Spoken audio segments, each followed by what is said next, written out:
Hey everybody, welcome to Ask Dr. Testosterone, starring Dr. George Soulianos, brought to you by his books, Bodybuilding, the Good, the Bad, and the Ugly. Gives you an excellent overview of all the PEDs used in our sport, cycles, side effects, all that good stuff. And then the sequel, Training, Nutrition, Supplementation in Bodybuilding, because you need to have all that if you're going to have a great physique too. Get that on Amazon.com. And while you're on Amazon, go ahead and get my book. It's such a great book, Real Bodybuilding, Muscle Truth from 25 years in the trenches. Now, from Athens, Greece, please welcome Dr. George Soulianos. How are you, doctor? What's up, Ron? How's it going? Good. I like your new backdrop. You take up a lot more space. Mine, I'm like, I could knock on this thing. How's it going over there? You said it's getting nice and hot over in Greece? Yeah, I mean, we had 80 over the weekend. We had the Easter yesterday, and it's cloudy because it comes the heat from Africa, from North Africa, from the Sahara Desert. Oh, wow. And it's cloudy, but it's also with dust by the sand of Sahara. That's coming. That goes all the way up to Greece. Yeah, it's gonna rain afterwards. How you call it? Dust. Yes, it's gonna rain dust. Yeah, because so we need to wash the cars. It's horrible. It's like being on Mars. There's no shampoo. Didn't Greece get invaded in the ancient times by Carthage? Isn't that in North Africa? To remember. Yeah. I took history, like 40 years ago. I barely remember anything. But let's get some questions. We got some great questions this week. The first one is, you're going to have to be simple because we could talk about this for a long time. It's, can you outline cutting and bulking cycles for those of us who are hypersensitive to aromatase, plans to mitigate spikes in E2 or prolactin, and effective cycle bridges for those who aren't on TRT or blasting crews? Thank you again for cutting through the bro science and giving us information to help us live our best life. So people hypersensitive to aromatase, what kind of cutting? You have to know that the off-season is based on water retention and estrogens and aromatization because they are protective for the joints. They increase the muscle glycogen synthesis. Yeah.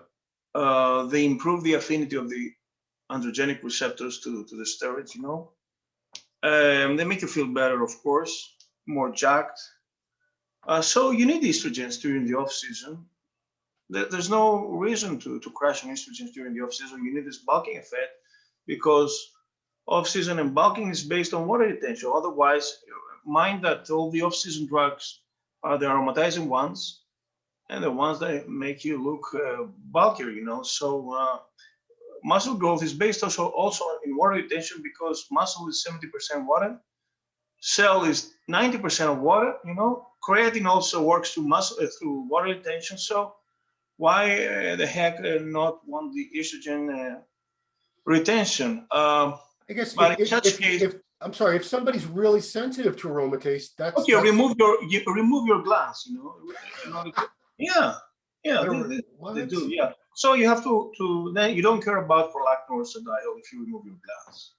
Of course, it comes the sexual part, but the aesthetic part, which is a major thing, also on Olympia stage, right? Like Coleman on 98, he had a slight giant, Oh, so you're talking about these glands, under your nipple. This gland, the mammary gland, yeah. Which glands you're talking about removing there? Okay. Now, during the cutting phase, of course, we use the DHT derivatives and the non-aromatization or non-aromatizing drugs like halotestin, for instance. Of course, Master Winslow, Anavar, Primobolan, Proviron, all the dry drugs, testosterone propionate, of course. That also aromatizes, but clears the system rapidly, so there's less chances of getting aromatized as it leaves sooner the system in 48 to 72 hours. Of course, you're gonna get aromatized with suspension testosterone, but it's more likely to, in moderate dose, to avoid that, compared to testosterone uptake that remains in the system for perhaps in a week. And of course, you have to use potent aromatase inhibitors like letrozole or exemestane. But the more you abuse aromatase inhibitors, the crappier you feel and cracky joints and less jacked, And so, for the sake of definition, you have to sacrifice this. Yeah, the second part of the question, I'm kind of confused because he wants to know effective cycle bridges. So what to do between cycles if you're not on TRT and you don't want to blast and cruise, because a bridge is you're on something, you're on some lower Yeah, amount sure. of So when you testosterone. bridge on testosterone, it's like assuming a TRT of 250, which is above the dose of 200, let's say. Yeah. And mind that those that they use this kind of bridge, they don't come off, they don't use PCT. And most likely after they retire, they're going to use testosterone for the rest of their lives. Yeah. So they shut off forever, There's no on and off. There's always on, and just blast and cruise, Yeah. I mean, And of course, works for me. they have to use this HG in order to restore fertility. Otherwise, forget about the babies, Yeah. I wonder how many people even want to have kids anymore, honestly. I hear marriage rates are way down. I wonder if birth rates are going way down too. I'll have to look into that. Next one is, doctor, do you think it's wise to stay on an ACE inhibitor like 10 milligrams of lisinopril throughout your life, cycling on and off of AAS? Well, that's a lot for the rest of your life. You have to consult a cardiologist in case you have a blood pressure. And I mean, having blood pressure is something that is established throughout steady measurements, at least for 1 week. Just having a high blood pressure one day doesn't mean anything because you're upset and you increase your adrenaline doesn't mean anything. Or because you take a little bit of Deca and aldosterone elevates and elevates blood pressure doesn't mean anything.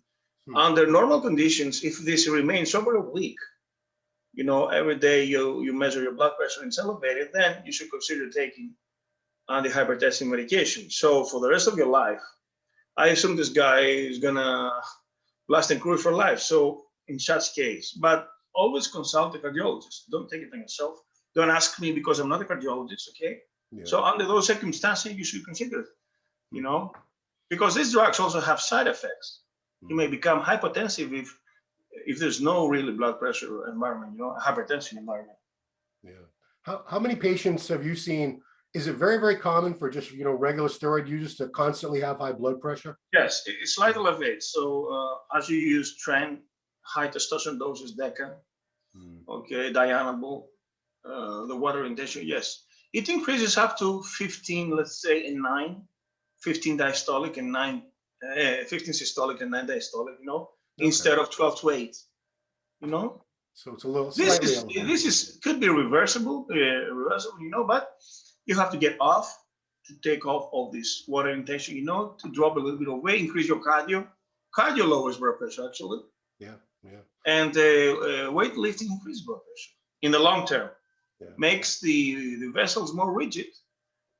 And cardio makes them more elastic, And also the diastolic of the heart improves with cardio. Yeah. This is why, a lot of bodybuilders do not want to ever do cardio. But guys, if you're on steroids, it's a very, very small price to pay for a nice insurance policy against this high blood pressure, because most of the time, silent killer. It is. I mean, everyone I know that died, every steroid user that I know that died young, almost every single one of them, it was their heart. They had a heart attack. Yeah. And these are guys in their 30s and 40s. They all died from heart attacks. Next one is, my TSH came high after a short test and dbol cycle. Will it go back to normal over time, or do I need to follow a procedure to correct this? Well, I cannot answer, hypothetically. So we need to evaluate to assess all the panel of the thyroid. So free thyroxine, free T3 also, TSH, of course, and perhaps watch out the antibodies for any thyroiditis. But usually, yes, when we use some drugs like Anavar, for instance, the thyroid binding globulin elevates, which is also plays the role of SHBG, is the same, is the carrier of the thyroid hormones, like the testosterone carrier. Yep. So then we have a drop, a reduction in the function of the gland, so TSH elevates. So yes, you have to modify. Now, usually when we take a little bit of T4, TSH lowers, Yeah. And as I told you in the previous show, as we age, the thyroid gland becomes less optimized and slightly TSH elevates. I've seen TSH of 3.5, sometimes 4 instead of 2 or 1.5. So a little bit of T4 may optimize the gland and make you feel more energetic, more optimistic, less depressive in the morning, less fatigue. But watch out with labs, don't take any blind treatment, just for the sick because I'm using trend with GAs. Yeah. Watch out first your labs and then follow accordingly. Yeah. I mean, I think even I was dopey enough I jumped to conclusions. I saw something on a lab and I almost jumped on aromatase inhibitors for no reason. So be careful, guys. Don't just, how do you feel is the question that you and Dr. O'Connor always say. Don't just go by the numbers on the lab either. It's how do you feel? The next question is a woman's question. Now, you were recently a guest on Buff Bombshells, another great muscular development show hosted by Lauren Lauder and Emma Hyman. You spoke about women in PED use. That's going to be out. So this comes out on Tuesday. That typically comes out on Thursday. How was that? You don't have to give away all the secrets of the show, but was that a good time? Yeah, it was excellent. Yes. We spoke about the safe approach, and of course, I named the example of Corey Iverson, who was perhaps the most feminine and gorgeous Miss Olympia without losing her femininity. This is the greatest thing, Yeah. Yeah. So Linda Murray too, I would say, still very feminine, even though she had now that she retired, Right. Yeah. But Corey was hot on stage, she was very attractive back then. That's why she made a Hollywood career afterwards. She had 2 TV shows at once. I used to watch her work out every day. She was blessed like Arnold, she had this charisma. Oh yeah, yeah, beautiful woman. So this is a woman's question. Could the doctor speak about PCOS, polycystic ovary syndrome? I coach a lot of women who get this disease, sometimes with high HbA1c or insulin resistance, HOMA index, and high. Yes, I had one case of a police officer with POS. So those women have higher testosterone, but also higher DHEA. That may lead them to perhaps higher libido, but also some hirsutism. That's why they use contraceptive pills in order to reduce this hirsutism effect, because they are based on estrogens also, but they also develop insulin resistance. So in women, anabolic steroids, unlike men, have the opposite effect. So they increase insulin resistance and make them more diabetic, unlike with men that they burn visceral fat and improve insulin sensitivity. And these women have to use also antiandrogens like either finasteride or aldactone. Aldactone has a slight antiandrogenic effect in women, okay? Yeah. Because it affects adrenals. Women have ovaries and adrenals to produce testosterone. So they block DHEA production from the adrenals, the spironolactone. That's why men give them Gyme, Yeah. And also finasteride, yes. So women in HRT, over 40, over 50, they can use a little bit of testosterone cream in the vagina, Oh boy. for better sex drive, but along with some finasteride to lower the acne, the hirsutism, the voice deepening, Yeah. What is polycystic ovary syndrome? Is that cysts in the ovaries? Yes, and they produce more testosterone, more androgens. Huh. And these women are really, I remember one woman from, she was an instructor, she was very masculine, but she always watched her diet. She never ate simple carbs because she had insulin resistance. She couldn't take also G8, let's say, okay?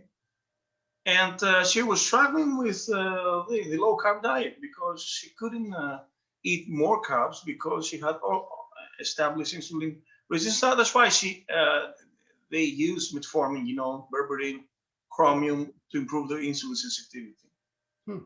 Do these cysts need to be removed? Are they dangerous? Are they like malign? Malign. No, actually they don't. Malignant. But they have messed up the menstrual cycle, so they're really hard for them to get pregnant, Yeah, I know women that compete that they don't get their periods ever. Maybe in the off season a little bit, but then they're on drugs. So a lot of these women I know, I don't think they can have free sex, without getting free sex. That's true. You don't have to worry about a baby. Okay, Doc, what do you think about HCG only cycle to up your testosterone production as high as possible before the next step to start TRT for life. Is this legit or BS? How much? How No, long? this is BS because HG stimulates, kicks the testicles, but it shuts off the brain and gonadotropins because it's a gonadotropin releasing hormone itself, so it has an antagonistic effect on the brain.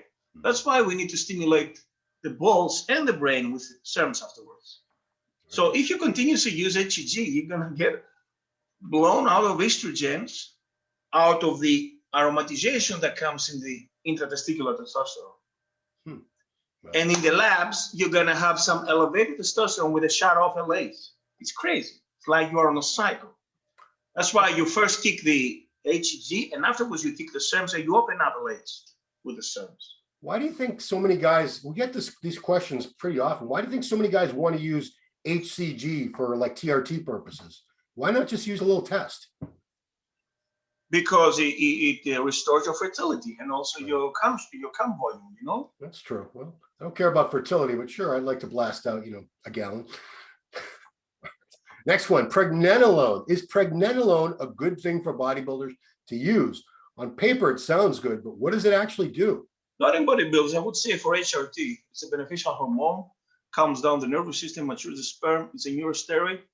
It's metabolized to progesterone that also it's in minority in men, of course, but it's part of all the cascade of the steroidogenesis. So I'm using 50 milligrams every day of pregnenolone, but not in bodybuilding, In bodybuilding, you're messed up with your hormones, and the least is to get optimized. You're not getting optimized when you have 1 gram of testosterone in your system, Yeah. Everything goes ups and down, So for the HRT, yes, you can add pregnenolone. Okay, cool. This is the question I've been waiting the whole show to ask, Doctor. This is a great question because we're going to have fun with this one. Last time you talked about Big Ramy's fantastic gains, a trainer of Oxygen Gym said he took 5 grams of test and anthate a week, 3 grams of tren, 2 grams of Deca, 18 IU, GH, and insulin for the Olympia. Can this be true? Do all the Olympians use this much? Whew, where to begin? All the Olympians use this much? I don't think so. You cannot generalize. Besides, doesn't mean Ronny and Lee took the most gear of all. They were genetically blessed, and then trained excellent. They ate, of course, but definitely they abuse. Now, this doesn't surprise me to Big Ramy. I've read in a forum something similar, Yeah.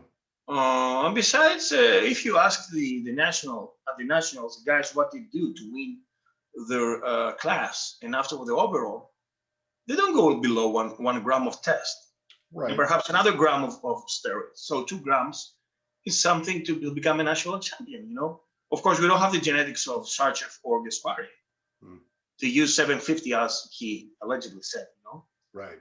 But I have to tell you that an FPB pro who's retired, he's 60 years old now, is a friend of mine, Sam Ioannidis from Australia. Yeah. He was Greek.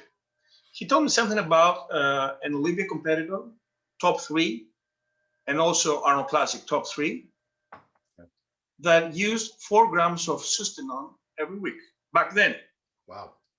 Okay, so back in the 80s. Wow. So, of course, back then they didn't have any growth, synthetic growth or insulin to get bigger. They were relying purely on steroids. It sounds more reasonable to add more steroids rather than when you have also the other weapons like IGF-1, GH, or insulin. Yeah. But we discussed before about Ramy that he used very dense and compact compounds like testosterone 400, testosterone 500, Trenbolone 250 in 1 ml. So it's more convenient to introduce more gear in less volume of oil, Yeah. Well, I need to go back because this guy says a trainer at Oxygen Gym told him what Ramy did for the 2020 Olympia. Ramy How left. did this escape? Well, Is this a rumor? Well, it has to. Well, here's the thing: is Ramy left Oxygen Gym in Kuwait in 2019. He wasn't anywhere near Oxygen Gym, and he wasn't working with Oxygen Gym trainers for the 2020 Olympia. So I don't even know how a trainer at Oxygen Gym could possibly know, unless he's like Ramy's good friend. But we hear this. Perhaps he heard something, or this escaped, leaked from his environment. Yeah. but perhaps this is when he was back in oxygen 2-3 years ago. You know, he was trying to get the Olympia. But any one of us can say, I heard that Ronnie used this, or I heard that Jay used that. And a lot of people will believe it, especially if you give them really high numbers, like, because they want to believe that these guys 20 years ago, my mentor told me that Ronnie used 1 gram of tea every day. So 7 per week. I don't know. I mean, this is what I heard. No, I know, but do you believe that? That sounds ridiculous. No, but I heard people shooting 1 testosterone every day, 250. Okay, no, that I believe that, but who would need 5 grams of test a week? Who possibly needs that? And then, 3 grams of Tren, 2 grams of Deca. I believe the side effects will be horrible, and you cannot tolerate this over a month, out of the blood pressure, of course. Yeah. But now GH, I've heard of 24 also. I believe high amount, especially if you're not paying for the GH and it's, you can get. Yeah, what about the wrists then? What about the headaches? What about the edema? Right. I mean, that's like I said. You told me that Dallas, rest in peace, God bless. Yeah. He gained some 5 or 10 solid pounds within 6 months. Oh, more. By using 1 pen of genotropin every day. Just 36 IUs? Split into doses of 18. I don't know. Wow. This is like a horror stories, I don't know. I don't know for sure. Nobody knows what Ramy uses or what Dallas. The only people that honestly know 100% are those bodybuilders. I asked about Munzer's cycle, Andreas Munzer. And Miller's told me that it was not the daily use, it was the weekly. But anyhow, I heard about 80 stroba, 5 milligrams of Winstrol, Yeah. 2 testosterone every other day. It's like 500 milligrams, yeah. 30 halotestin every week. Okay. So if it's every week, then it's 5-6 per day. Sounds reasonable. Yeah. I'm saying, it's like I said, there's especially for a while, message boards were more popular years ago, like 10, 15 years ago. And there was always somebody coming up with the cycle of some top pro that this is what I heard, or this is what his best friend told me. But anybody can say anything on the internet, and a lot of people will believe it. Rumors. Yeah. I don't personally believe Ramy. I don't know what he uses. I don't think he would need that much. 3 grams of Tren. Tren is so powerful. Nobody, I don't care if you're 300 pounds ripped. I don't believe, and you tell me if you agree or not. You're gonna choke. You're gonna choke out of bones. It's so toxic. Yeah, there's no way anybody could tolerate 3 grams of Tren every week for a 16-week Olympia. I've heard 1 gram. Yeah, 1's a lot. A gram of Tren is a lot of Tren a week. It's very, very. And it's going over 400. Yeah, 3 grams of Tren on top of 5 grams of test. I call BS on this. That's my personal thing. All right. Final question is someone who's confused about the difference between Deca and NPP. He says, I don't have access to farmer grade Deca, but I have access to NPP. Do you feel the results on the joints would be similar? What dosage of NPP should I use to equal the same amount of Deca? He has a tendency toward high prolactin. He was told that NPP doesn't increase prolactin as much as regular Deca. Is that true?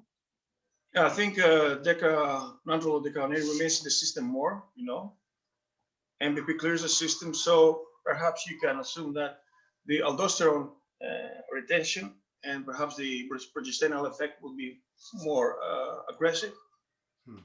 But I trust a legitimate pharmaceutical grade Deca. So NPP to me is underground, so I'm not sure if this compound, Yeah. What about your joints? Is NPP work the same on your joints as the? I think Deca is better, superior, Yeah, I think so. All right. Well, doctor, that is all the questions we have for this week. Appreciate it very much. Please check out the doctor's website, gtoul.com. Lots of great articles in English and in Greek on there. Plenty of information. I want to inform you about the Italian edition, Well, that's right. Let's throw that up there. You just came out with an Italian edition of which one of these? Yeah, this month. So the translation, I'm becoming more international. No, the gear. It's the first book? Yes, it's a little bit revised with a quiz we're talking about. So it's 285 pages.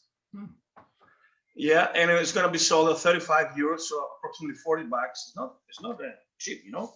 But Right. anyway, you know, and Gaspari helped me in that because he referred me to this publisher in Italy, Oh, and he told her that this is a good book because I offered Gaspari both of my books yep. last year. Yeah, and yeah, by Christmas, she had a good offer to me, 1,000 euros for to sell the rights, you know. Yep. Yeah, so I get some benefits out of the of the books I'm gonna sell. So what A little languages? bit of The book profit, yes. you wrote these in Greek. I know they're in English. Are they in any? So this is Italian. Do you have any other languages too? No, No, I don't know. not yet at least. I don't know. Well, congratulations. That's Thank you. Italy's a. You've probably been to Italy many times, right? I've been 3 times. Yeah, How far is that? It's like a 1 hour. it's 1.5 plane? hour by plane. No? Wow, that's awesome, man. You guys in Europe, man, you can just go to a country. It's like right there. It's like like from here to, I think from where I am to Florida would be like for you to like Norway or something. Or to UK, yes. Yeah, yeah. Interesting. All right. Well, everybody, please make sure to subscribe to the channel, hit the bells when we get new videos. Please, if you like the doctor's videos, share them, comment, leave questions for the next episode in the comments. This is an amazing opportunity. You have a medical doctor who's a national bodybuilding champion, who's consulted with many patients with different steroid issues and concerns. So very, very few men in the world can answer the type of questions you want answered the way that Dr. Tulianos can answer them. So we're very, very blessed to have you, doctor. Thank you so much. You're welcome. Cool. So everybody, thanks for watching Ask Dr. Testosterone. We'll see you next time.